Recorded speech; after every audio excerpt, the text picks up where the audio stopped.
umugisha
ndagushize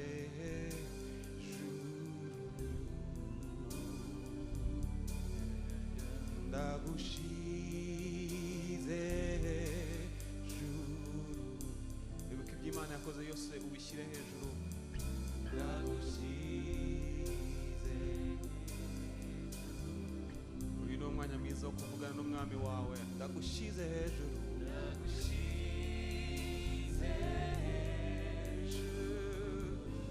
uyu munsi umushyire hejuru kuko abikwiriye ni umwami wabanye nawe mu bihe bigoye yaragukijije yagukijije impanuka agukiza uburwayi agukiza ibintu byose ikiruta ibindi aguha agakiza haleluya agushyize hejuru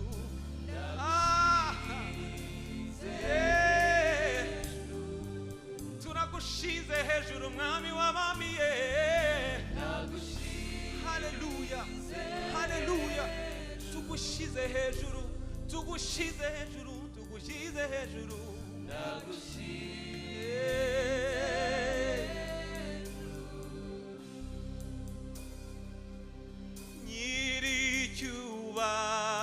nyiricyubahiro ukwiye gushimwa wewe nyini ngabo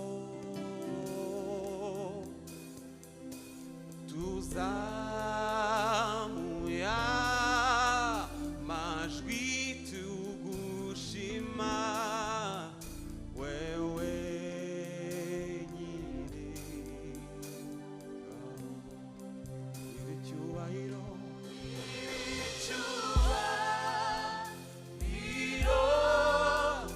ukwiye gushimwa wewe